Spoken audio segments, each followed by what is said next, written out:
ఆ అరుణాచల ప్రాంగణంలో ఆనాడు శివరాత్రి పర్వదినం వచ్చింది. ఆ పర్వదినం నాడు బ్రహ్మ విష్ణువుల యొక్క తగాదా ఆయన ఆర్పాడు.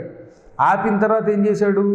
ధర్మార్థ కామ మోక్షములు రావడానికి, లోకమంతా శుభం పొందడానికి శివరాత్రి అని ఒక గొప్ప తిథి ఉన్నది.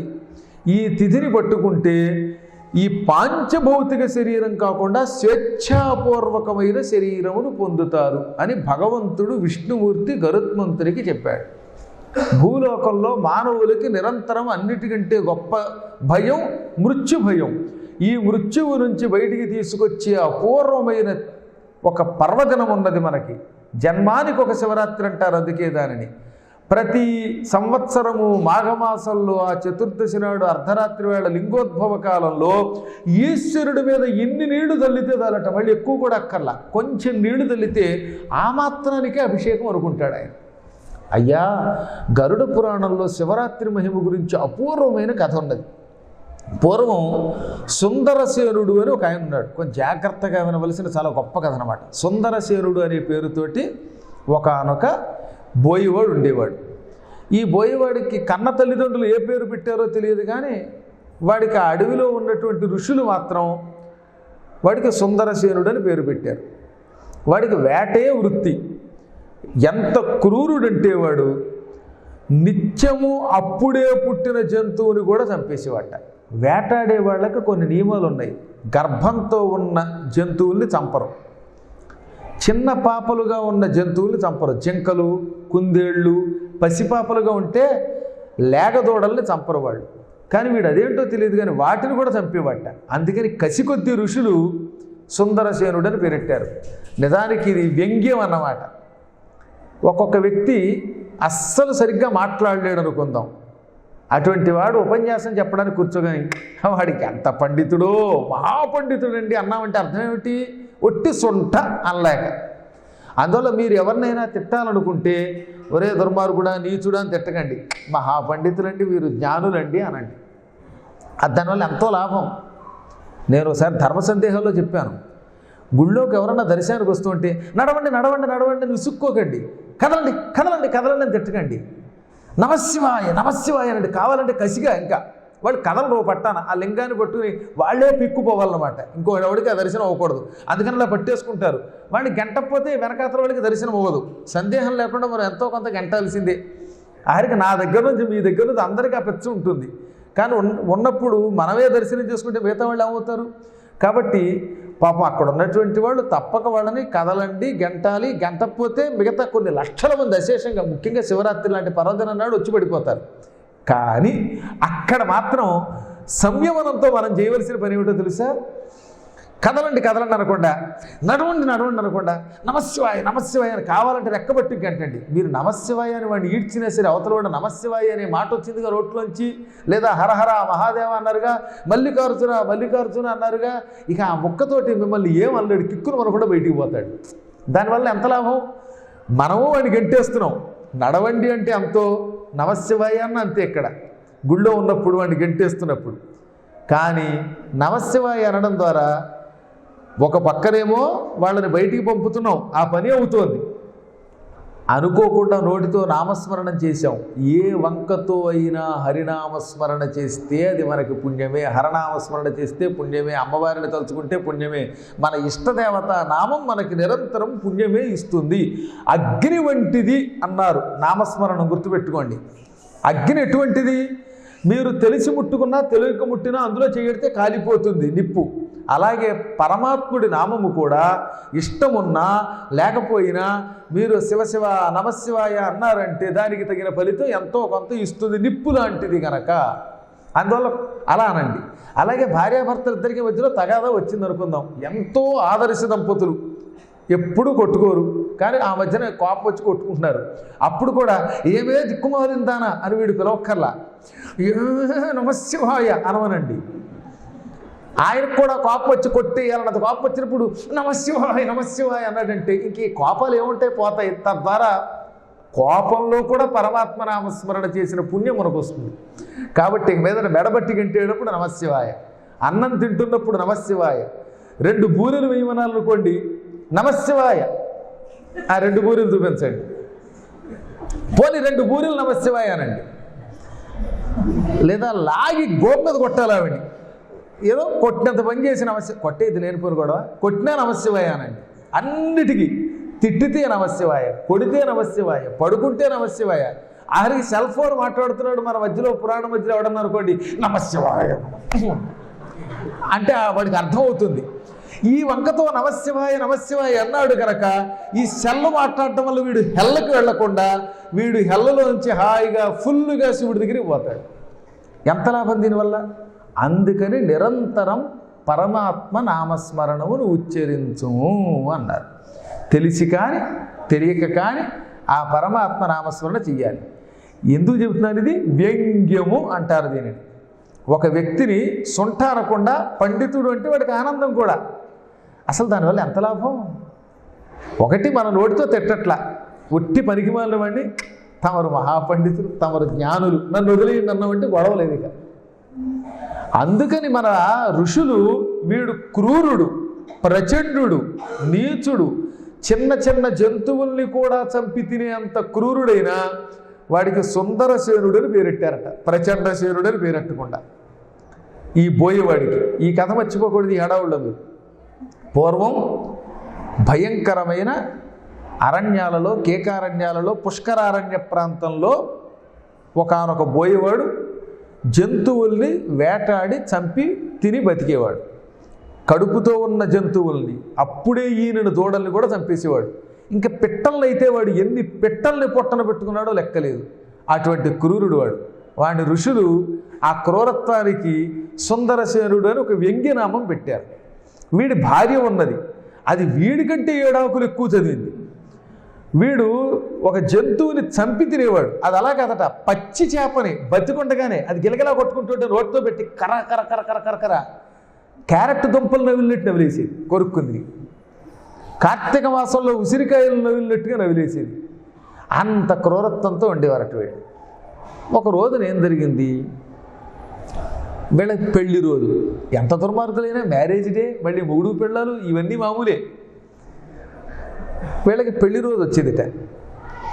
వీడు అన్నాడు, భార్యామణి మన పెళ్ళి ఎప్పుడే 14 ఏళ్ళు గడిచింది, 14 సంవత్సరాలుగా పెళ్లి రోజున ఏదో ఒక జంతువుని వేటాడి నేను తెస్తున్నాను, దాంతో పలావు చేసుకుని తింటున్నాం, మనం అలావులు పలావులు చేసుకు తింటున్నాం. ఈసారి పెళ్లి రోజుకి నీకు ఏం కావాలో చెప్పు, ఆ జంతువుని వేటాడి పట్టుకొస్తాను, మన ఇద్దరం చక్కగా మంచి మాంసం వండుకుని తిందాం. ఈలోపు నువ్వు 2-3 కుండలతో కళ్ళు కూడా సిద్ధం చేసి వెళ్ళి, అది కూడా ఉండాలి. కళ్ళుతో పాటు మాంసం. ఏం మాంసం కావాలి నీకు అంటే, ఇదిగో నాకేం ఈ మధ్యకాలంలో జింక మాంసం తినాలని కోరిక ఉంది, నువ్వు కూడా జింకలు తేవట్లేదు, ఎంతసేపు పిచ్చి పిచ్చి జంతువులు తెస్తున్నావు. ఇది పెళ్లి రోజుకి ఒక మంచి జింకని వేటాడి పట్టుకురా. ఈలోపు నేను తెల్లారేసరికల్లా నువ్వు వచ్చేలోపు 4 కుండల కళ్ళు తెస్తాను, చద్దన్నం వండుదాం. ఆ చద్దన్నంలో ఈ జింక మాంసాన్ని కలుపుకొని దాన్ని తింటూ ఈ కళ్ళు తాగుతూ మన మ్యారేజ్ డే సెలబ్రేట్ చేసుకుందాం అని. ఓకే అన్నాడు ఈయన. బయలుదేరి కొంచెం ఇంగ్లీష్ వచ్చినట్టు వాడికి, అందుకని వెంటనే ఒక కోదండం పుచ్చుకున్నాడు. పుచ్చుకొని ఇంచుమించుగా సాయంత్రం 4 గంటల వేళ వాడి ఇంట్లోంచి వేటకు బయలుదేరాడు అనమాట. తెల్లారిలోపు జంతువు తేవాలి, మర్నాడేమో పెళ్లి రోజు, భార్య కళ్ళు సిద్ధం చేస్తుంది అనుకుంటూ ఇంట్లోంచి కోదండం పుచ్చుకు బయలుదేరాడు, మంచి బాణాలు పుచ్చుకుని. వీడికి వాడి భార్య అడిగిన వేళ విశేషమో ఏమిటో ఒక నల్లని జింక కనపడింది. కృష్ణ మృగము అంటాం, నల్ల జింక అన్నమాట. ఉపనయనాలలో నల్ల జింక చర్మం చాలా శ్రేష్టం. కానీ జింక చర్మాలు ఎప్పుడూ కూడా బతికున్న జింకని చంపి ఆ చర్మాలను వాడకూడదు. పూర్వకాలంలో ఋషులు జింక చర్మాల మీద కూర్చొని తపస్సు చేశారంటే దాని వెనకాల ఒక అర్థం ఏమిటంటే, ఎట్టి పరిస్థితుల్లో జంతువు తనంత తాను చచ్చాక ఆ చర్మమును మాత్రమే వాడాలి. పూర్వకాలంలో జింకలన్నీ కలిసి ఒక రోజున ఈశ్వరుణ్ణి ప్రార్థించాయి. మీకు తెలిసే ఉండొచ్చు, చంద్రుడిలో జింక ఒకటి ఉంటుంది, అందుకే చంద్రుడికి మృగాంకుడు అని పేరు. శశాంకుడు, మృగాంకుడు అని. చంద్రుడిలో ఉన్నాయి మృగములు, అందుకే ఈ మృగములు చంద్రుడు ఎక్కడ ఉంటాడు, శివుడి శిరస్సు మీద ఉంటాడు. అందుకని ఒక రోజున శివుడి శిరస్సు మీద ఎప్పుడూ చంద్రుడు ఉంటాడు కనుక శివుడి నెత్తి మీద ఇవి కూడా ఉన్నాయి, జింకలు కూడా. అందుకని ఈశ్వర మేము ఎప్పుడు నీ నెత్తి మీదే ఉంటాం, మాకు ఒక కోరిక ఉంది, కోరిక తీర్చు అన్నారు. ఏమిటి అన్నాడు ఆయన. మహానుభావులు ఋషులు వేద పండితులు అంటే మాకు ఇష్టం. ఋషులు వేద పండితులు మేము చచ్చిపోయాక మా చర్మముల మీద కూర్చుని వాటి మీద జపం చేస్తే వారికి ఎక్కువ ఫలితం కలిగేటట్టుగా వరం ఇయ్యి అన్నాయి. ఆయన వెంటనే ఏమన్నాడు, ఈ రోజు నుంచి ఒక వరం ఇస్తున్నాను. మీరు భూలోకంలో పుట్టి శరీరం విడిచిపెట్టాక, మీ అంతటా మీరు శరీరం విడిచిపెట్టాక మీ చర్మములను ఒలిచి వాటి మీద కూర్చుని తపస్సు చేసే ఋషులకి ఒకసారి జపం చేస్తే అది సహస్ర జపంతో సమానమైన ఫలితం. అంటే ఉదాహరణకి మీరు శివరాత్రి నాడు ఓం నమ శివాయ అని జపం చేస్తున్నారు అనుకుందాం. ఓం నమ శివాయ ఒక లెక్కెట్టుకున్నారుగా. ఒకసారి ఓం నమ శివాయ అంటే 1000 సార్లు జపం చేసిన ఫలితం వస్తుందట జింక చర్మం మీద కూర్చుంటే. అదే నల్ల జింక చర్మం మీద కూర్చుని జపం చేస్తే ఒకసారి నమశివాయ అంటే అయుతం ఫలం. అంటే అయుతము అంటే 10,000. ఒకసారి నమశివాయ అంటే నల్ల జింక చర్మం మీద కూర్చుని అది 10,000 జప ఫలితం ఇస్తుందన్నమాట. అందుకనే పూర్వకాలంలో శివుడిచ్చిన ఈ వరాన్ని దృష్టిలో పెట్టుకుని జింక చర్మముల మీద కూర్చుని ఋషులు జపం చేసేవారు. అది మామూలు జింక చర్మం అయితే ఒకసారి నమశివాయ అంటే 1000 సార్లు చేసిన ఫలితం వస్తుంది. అదే నల్ల జింక చర్మం మీద కూర్చుని చేస్తే 10,000 పర్యాయములు. కానీ జంతువుని బలాత్కారంగా చంపి ఆ చర్మం మీద కూర్చుని కనుక జపం చేస్తే మొత్తం ఫలితం అంతా నాశనం అయిపోతుంది. అందుకనే జింకల్ని వేటాడకూడదు, గుర్తుపెట్టుకోండి. కలియుగంలో ఎలాగో ఇప్పుడు మనకి గవర్నమెంట్ కూడా యాక్ట్ అది, అసలు అడవి మృగాలనే వేటాడకూడదు. ఈ అటవీ మృగాలని వేటాడి ఆ జంతువుల చర్మముల మీద కూర్చుని జపం చేయడం నిషిద్ధమని ఆనాడు ఈశ్వరుడు చెప్పాడు స్వయంగా. అందువల్ల మనం గుర్తుపెట్టుకోవాలి. తమంతా తాము చచ్చిపోయిన జంతువులు తెలుస్తాయి. పాతకాలపు జంతువులు ఎక్కువ భాగం అలా చచ్చిపోయినవి. అందువల్ల ఇప్పుడు నేను ఎందుకు చెప్తానో తెలుసా, ఇప్పుడు ఈ మధ్యకాలంలో జింక చర్మాలు అమ్ముతామని ఎవరన్నా పట్టుకొస్తే కొనకండి. పులి చర్మాలు పట్టుకొస్తే కొనకండి. ఎందుకనంటే పరమ దుర్మార్గులు కిరాతకులు మన బలహీనతను ఆధారంగా చేసుకుని అన్యాయంగా వాటిని వధించి ఆ చర్మాలని మనకు అంటగడుతున్నారు. ఆ చర్మములను కొనుక్కున్నవాడు, అమ్మినవాడు, దాని మీద కూర్చుని జపం చేసిన వాడు కూడా పాతకములు పొందుతాడని శాస్త్రం. ఎందుకంటే సాధువులుగా తమంత తాము చచ్చిపోయినటువంటి జంతువుల చర్మముల మీద మాత్రమే కూర్చోవాలి గనక, కలియుగంలో ఆ నమ్మకం లేదు గనక అందువల్ల దాని గురించి వదిలేయండి. అప్పుడు ఏం చెయ్యాలి? కలియుగం వాళ్ళకు ఒక సులభమైన మార్గం చెబుతా. దర్భలు అమృతము నుంచి పుట్టాయి. అమృత భాండం దాని మీద పెట్టబడింది. కాబట్టి కలియుగంలో దర్భాసనం మీద కూర్చుని ఒక్కసారి నమశివాయ అంటే 10,000 పర్యాయములు జపం చేసిన పుణ్యం పొందుతారు. మొత్తం దర్భాసనం లేకపోయినా 3 దర్భలు, కనీసం 3 గుర్తుపెట్టుకోండి, 3 దర్భలు మనం ఆసనం కింద వేసుకుని దాని మీద కూర్చుని ఓం నమశివాయ అనండి. లేదా మీ ఇష్టదేవతా నామస్మరణ చెయ్యండి. మీకు గురువులు ఇచ్చిన మంత్రాన్ని ఉపాసన చెయ్యండి. ఒక్కొక్కసారి చేస్తే అది 10,000 ఫలితం ఇస్తుంది. అందువల్ల కలియుగంలో దర్భలు. కానీ ఆ రోజుల్లో మాత్రం జింక చర్మాలు ఎక్కువగా వాడేవారన్నమాట. అందుకని కృష్ణ మృగ చర్మానికి ఇంకా చాలా విలువ ఉండేది. వీడికి నల్ల జింక దొరికింది ఎదురుగుండా. భలే నాకు 2 లాభములు అనుకున్నాడు వాడు. ఏమిటి లాభం? మావిడ పెళ్లి రోజుకి జింక మాంసం తెమ్మంది. అది కూడా నల్ల జింక కనపడింది.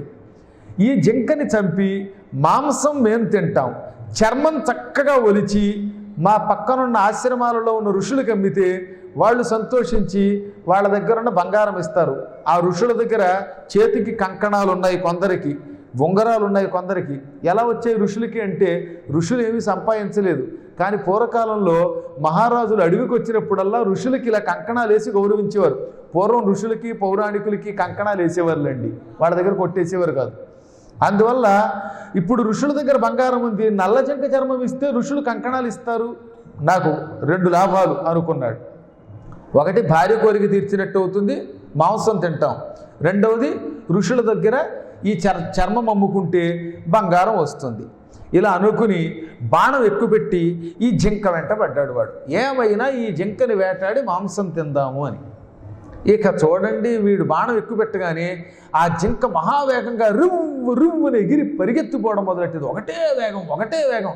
అదేంటో కొంతమంది డ్రైవ్ చేస్తారో వెనక ముందు చూసుకోకుండా స్పీడ్ బ్రేకర్ లేదు, అవతల వాడు గుద్దేస్తున్నాడా లేదు, అలా గుడ్డెత్తు చేలో పడ్డట్టుగా వాడు డ్రైవ్ చేసినట్టుగా ఇది కూడా దూక్కుంటూ పోవడం మొదలెట్టింది. వీడు తరుముకుంటూ పోయాడు. చాలా పెద్ద అద్భుతమైన కథ, గరుడ పురాణంలో శివరాత్రి మహిమకి సంబంధించిన కథ. ఈ కథ ఎటువంటి మలుపులు తిరిగిందో, ఈ దుర్మార్గుడు సుందరసేనుడు ఆ జింకను వేటాడా లేదా, చివరికి ఏమైంది, ఇది తెలుసుకోవాలి కదా. తెలుసుకోవాలంటే మళ్ళీ రేపు యథాప్రకారంగా 6:30కి రండి. ఇక్కడ ప్రతిదినము మనం సమయాన్ని పాటిస్తూ 6:30 నుంచి 8 గంటల వరకు ఈ ప్రవచనం చెప్పుకుందాం. భక్తి శ్రద్ధలతో ఈ గరుడ పురాణం వింటే తప్పక మీకు ఈశ్వరానుగ్రహం లభించి తీరుతుంది. అనేక విశేషములు ఉన్నాయి ఇందులో. సశరీరంగా స్వర్గానికి వెళ్ళగలిగే మహిమలు ఉన్నాయి, సులభముగా శరీరమును విడిచిపెట్టే మహిమలు ఉన్నాయి. వాటన్నిటిలో ఇంకా 4 రోజులు చెప్పుకుంటాం. అప్పుడే ఒక రోజు గడిచింది. మళ్ళీ రేపు 6:30కి ఇక్కడే కలుసుకుంటాం.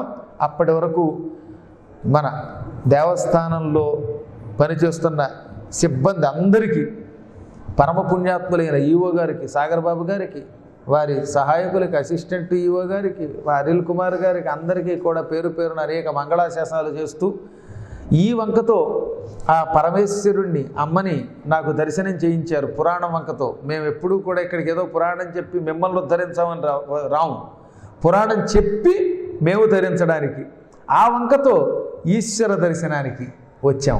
అంచేత ఆ మల్లికార్జునుడు, భ్రమరాంబ సమేత మల్లికార్జునుడు అందరినీ రక్షించుగాక. స్వస్తి ప్రజాభ్య పరిపాలయంతాం న్యాయ్యేన మార్గేణ మహీం మహిషాః గోబ్రాహ్మణేభ్యः శుభమస్తు నిత్యం. లోకాః సమస్తాః సుఖినో భవంతు.